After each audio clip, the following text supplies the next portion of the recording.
여러분들 안녕하십니까. 조철희 박사의 통통통 2021년 12월 연말 결산 총정리 시리즈입니다. 라스트 마일 딜리버리의 전쟁, 배송이죠. 너무 빨라졌습니다. 그래서 한 해를 돌아보면서 한번 종합적으로 키워드 중심으로 정리했으니까 한번 여러분들 참고해 주시기 바랍니다. 항상 보면은 생산자가 있고 판매자가 있으면 고객이 있습니다. 양쪽에 쌍방에 이 어떤 접점이 있어야지 물건은 잘 팔리겠죠. 그러면 고객에 있어서 우리가 라스트 마일 딜리버리는 고객 집 앞까지 갖다 주는 건데요. 가장 중요한 거는 전 세계를 포함해서도 그렇고 다양한 상품을 우리는 빠르고 편리하고 안전하게 받기를 원하고 있습니다. 근데 여기서 지금 최근에 계속 주목되는 게 뭐죠? 퀵커머스입니다. 자, 데이터에 의하면 2021년 퀵커머스 시장이 7천억인데요. 2025년은 10조 원 이상까지 커진다고 합니다. 그래서 여러분들 이 배달 상품 구성도 많이 달라졌습니다. 그러면 한번 생각해 봅시다. 신선식품을 중심에 한 게 마켓컬리고요. 그다음에 빨리 갖다 준다는 게 쿠팡이었죠. 근데 최근에는 신선식품을 강화시킨 기업들은 공산품 또는 생필품 쪽으로 지금 계속 상품의 라인업, 발리에이션을 갖다 확대할 수밖에 없어요. 자, 대표적으로 제가 이제 유튜브에 또 오아시스 같은 경우도 식품에서 공산품, 렌탈 서비스까지 한다고 하고 있습니다. 그래서 이 상황에서는 결국은 보관했다가 델리버리 서비스를 해줘야 되기 때문에 지난 시간에 있던 마이크로 풀필멘트 센터 자동화, 최적화가 더 중요한 흐름이 될 것 같습니다. 그러면 여러분들 라스트 마일 대경쟁은 지금 최근 들어와서 지금 제일 빨라졌습니다. 아마 한 2, 3년 전 얘기인데 아마 배민이 우한 형제들의 아마 김봉진 의장이죠. 그렇게 사업할 때 힘들다가 매출이 1,000억대다가 몇 년 후에 또 1조 하더니요. 독일의 DH, 딜리버리 히어로가 4조 7,500억 원의 인수에 간 사항이 있지 않습니까? 그러다 보니까 배달의 민족보다 먼저 인수했던 요기요. 두 회사가 매출 규모 3천억이 넘으니까 하나를 팔아야 되는 상황에서 결국은 매출 규모 배달의 민족은 가져가고 요기요는 아마 8월 달에 올해 GS 홈쇼핑한테 매각한 상황도 여러분 보면 이해하실 것입니다. 또 최근에 주목돼서 계속 커가는 기업 있지 않습니까? 자, 부릉입니다. 자, 부릉의 메시코리아의 스테이션 같은 경우 플랫폼 이 비즈니스도 계속 커가고 있습니다. 그래서 이 퀵커머스 시장에는 여러분들이 합니다. 물건이 나와서 공장이나 아니면은 물건이 나와서 물류센터에 보관했다 나가는데 과거엔 장기 보관했어요. 근데 최근에 풀필멘트 주문하죠. 빨리 나간다. 수주유행 라스트 마일 딜리버리 고객 앞에까지 속도전에서 안전하게 놓고 간다. 이 두 개의 시장이 우리의 코로나 상황에서 땡겨졌습니다. 그러다 보니까 이 상황에서 어떤 변화가 있냐면 제가 이렇게 전반적으로 배송의 트렌드가 변화한 이유를 한번 보니까요. 지난주에 회의하다가 이런 얘기 나왔습니다. 1인 가족이 어느 정도 될까에 따라 우리나라는 1인, 2인, 3인 가족 구성원에서 세대를 구성하는데요. 시간이 흐르면 흐를수록 1인의 구성원의 가족 세대가 계속 늘어나고 있습니다. 이거 어때요? 혼자 있을 때 밥 해 먹어야지. 근데 밥을 해 먹으려고 어때요? 편리한 게 뭐예요? 밤 12시 안에 주문하고 갖다 주는 게 뭐예요? HMI, 가정한 편식. 집에 나갔더니 있어. 나의 국거리, 먹거리, 반찬. 또 하나 뭐예요? 끓여서 먹는 거, 밀키트 상품. 이런 것들이 우리 생활에 점점 빨라지다 보니까 시계 문화나 이런 분야가 결국 우리 퀵커머스 시장, 라스트 마일 딜리버리에서는 더 빨라질 걸로 지금 예상되고 있습니다. 또 하나는 뭐냐면 정기적으로 갖다 주는 배송 시스템입니다. 자, 밤에 11시까지 배송해도 요즘 12시까지 주문하면 새벽 배송 갖다 주잖아요. 그 모든 것들이 지금 경쟁이 붙다 보니까 정기 배송 상품도 늘려야 되고 정기 배송하는 경쟁 기업과의 어떤 차별을 위해서 서비스도 강화하는 게 지금의 라스트 마일 딜리버리의 주요 포인트입니다. 여기 이제 제가 보니까 가속한 것이 박PD님 라이브 커머스 들어보셨죠? 네. 정확히 얘기하면 한 5년 전에 중국에부터 시작했다, 미국에부터 시작했다 여러 설이 있지만은 라이브 커머스 시장도 올해가 아마 원년일 거예요. 2021년부터 25년까지 기하급수로 커집니다. 자, 생각해봅시다, 여러분들. 홈쇼핑에서는 쇼호스트가 나와서 막 먹방을 하든 물건을 하든 쇼를 보여주면서 이게 좋아요 하는데 뭐예요? 쌍방향이 안 돼요. 그냥 일방향으로 하면서 또 누가 몇 개 사갔습니다 하는 건 저도 이제 옛날에 CJ 오쇼핑이나 GS 홈쇼핑에 스타디오가 3개, 4개 있어갖고 가서 다 보면요. 이 물건을 판매하는 상황을 실시간으로 2층에 그 워룸이라고 그 전쟁 룸이라고 표현합니다. 거기서 경쟁 기업하고 이제 쫙 보면서 사이즈별로 상품 수량별로 매진하는 상황을 볼 수 있거든요. 근데 이제 그거 같은 경우는 이제 데이터로 보지만은 라이브 커머스는 뜨면서 고객의 어떤 상황 이걸 갖다 보면서 이제 완판이 나오기 때문에 우리는 모바일을 갖고 있던 속도전의 쌍방향의 커뮤니케이션이 제가 볼 땐 더 중요한 대상이 될 것 같습니다. 그리고 라스트 마일의 배송 수단이 바뀌는데요. 여러분들 한번 생각해 봅시다.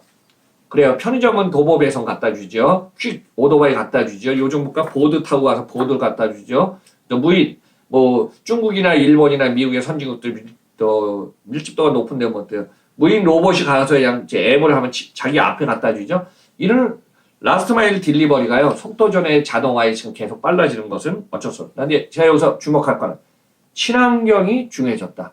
아마 저탄소 배출 지난번에 제가 전기차를 한번 탄 적이 있어요. 아이오닉 전기차 올해도 여러 번 타봤는데 전기차에 이제 현대차에 있는데 전기차 타면서 소리가 조금 적고 막 있는데 앞으로 이제 2020년 기점으로 2030년, 30년 전 세계 아마 이제 전기차의 비중이 높아질 거예요. 저는 저기를 말씀해 드리냐면은 친환경과 관련된 이 시장이 라스트 마일 딜리버리에서 아마 역할을 점차적으로 확대해서 많이 할 것 같습니다. 그래서 이제 이 시장이 근데 여러분들 한번 생각해 봅시다. 경쟁자하고 빨리 갖다 주는 배송 빠르면 좋긴 좋죠. 근데 하나 갖고 배송해 주냐, 두 개 모아서 배송해 주냐. 옛날에 이제 저도 보면은 그래 한강을 축으로 해서 강북이냐 강남이냐 하면 이제 우리 이제 퀵하고 갖다 주는 분들이 하나 갖고 오면은 거기서 뭐 한 30분, 40분, 50분 갖고 돈도 안 되잖아요. 몇 개 모아서 갖고 되잖아요. 자, 퀵커머스도 마찬가지입니다. 지금 과거에는 뭐 배민이 한 건 받아갖고 뛰었던 시기도 있었지만은 그게 아니라 어느 정도 잡혀서 몇 개를 돌릴 수 있는 그런 구조가 되지 않으면요. 총 물류비용, 제가 이제 물류 쪽도 오랜 시간 하다 보니까 하나 갖고 움직이는 물류센터 배송, 그래서 그걸 합쳐서 이제 우리가 완스톱 서비스의 총 물류비가 줄여야 되는데 계속 하나를 배송할 때마다 적자가 많아지면은 그 지금 뭐 물류 사업을 하는 기업들은 그냥 이익 구조가 안 나오겠죠. 그렇지만은 퀵커머스 쪽은 건당 얼마를 받지만은 그런 얘기도 하더라고요. 갑자기 하는데 비가 오고 막 할 때는 공치는 날이래요. 근데 또 그걸 갖다가 이제 주문하고 쿠팡이 이치가 되든 어디가 있든 주문하는 어떤 매장 있는 사장님들은요, 그 주문하면 평균 30%를 수수료 줘야 된답니다. 근데 이게 빨리 안 잡히든가 비가 오고 상황이 안 좋을 때는요, 돈이 올라간대요. 그러니까 우리가 이제 보면은 대리 택시 분류 때도 그 시간대가 있듯이 그러다 보니까 이 비용을 갖다가 어떻게 세이빙하고 할 수 있냐. 그래서 총 물류비하고 고객 서비스 확대 이것이 같이 고민해야 될 것이 아닌가 봅니다. 자, 라스트 마일 딜리버리의 중요한 거는 제가 한번 규모에 따라서 달라진다. 사실 규모가 큰 기업이 네트워크를 해갖고 어느 정도 플랫폼을 안정화시키면 좋은데 여러분 한번 생각해 봅시다. 쿠팡이 로켓 배송은 2015년에 집 앞 2시간 배송해준다 하면서 이제 차량을 도입해가고 처음에 물량, 밀집도 배송하도 물량이 적었지만 지금 물량이 넘칠 정도로 많아진 건 사실이에요. 그리고 중요한 거는 그것을 로켓 배송에 다 돌렸을 때 한 개당 이익 구조가 막 쌓이면 이익이 많아질 텐데 한 개당 손해가 많아지니까 손해가 누적이 된 거예요. 그래서 그 규모가 큰 다양한 상품의 쿠팡이 있을 거고요. 마켓컬리도 지금 식품 중심으로 해갖고 HMR 관련된 거 다 하고 있지만은 아침 또는 전국의 거점에 한 4만 평 정도 지금 물류 거점이 있더라고 제가 보니까. 올해 예상 매출액은 작년에가 1조 9,800억인가 했을까 올해 2조 정도 지금 도달한다니까. 매출은 2배가 늘었지만 규모는 컸지만은 이 기업들이 투자도 받고 막 그렇지만 영업 손실이 1,000억 이상 된다는 얘기죠. 그럼 이 상황에 봐서 제가 이제 그 전에 방송했지만은 오아시스를 갖다 주목한 거 뭐냐면은 우리 생활 코퍼레이션 협동조합이 2012년에 생겨갖고 이 회사 같은 경우는 오프라인 거점이 한 20-30개가 있다 보니까 오프라인 거점에서 온라인 사업을 3년 전에 뛰어들었습니다. 그래서 온라인과 오프라인 융합하니까 어때? 재고가 적은 거예요. 그리고 오프라인 매장에서 고객한테 주문이 오면 이 앱으로 다 주문이 등록해서 이제 그걸 피킹을 해야 되잖아요, 물건을. 그건 피킹 카트가 딴 데로 달려서 이제 쭉 해서 저도 이제 보니까 많이 있더라고요. 그래서 1번 주문, 피킹해서 거기다 놓고, 자, 2번 카트에다 넣는 겁니다. 쫙. 거기서 이제 딜리버리를 해주는 거예요. 그러니까 어때? 딜리버리 갈 때는 배송, 차량이 되든 오토바이든 그쪽으로 빨리빨리 해갖고 해줄 수 있는 거죠. 그래서, 말하자면은 오아시스처럼 오프라인 거점이 있는 게 우리가 말하는 마이크로 풀필멘트 센터라는 얘기죠. 그래서 그 부분이 앞으로 좀 중요할 걸로 보고 있습니다. 그래서 이제 거점 활용을 잘한 라스트 마일 딜리버리가 중요할 걸로 보고 있습니다. 근데 여기에 이제 회전율과 속도전의 싸움이 지금 기업들이 관건이 되지만은 어느 정도 기업들이 이 분야에 대해서 경쟁 기업과 지금 비용 문제 또 서비스 문제를 더 경쟁력 우위를 가져갈 건가 주목될 포인트 같습니다. 그래서 라스트 마일의 속도전은 저는 보면은 지금 한계가 시장은 커지지만은 불필요한 비용 확대와 자금력. 사실 자금력이 소진되면 아마 그 이후에는 계속 마이너스 적자 구조의 누적 이상이 그렇게 쉽지 않을 걸로 보고 있습니다. 물론 이제 사업을 하다 보면 확장을 해갖고 그 다음에 기업의 가치를 올려서 IPO 상장하면서 자금을 해갖고 여러 가지 하지만은 우리나라가 힘든 상황이겠습니다. 전 세계에서 밀집도가 높은 나라 대기업군도 있고 그다음에 유통의 그룹 기업들이 있기 때문에 이 기업과 스타트업이 하면서 여러 가지 딜레마가 많이 있을 것 같아요. 그래서 그 부분 쉬우면서도 어려운 게 우리의 시장 환경이 아닌가 저는 그렇게 보고 있습니다.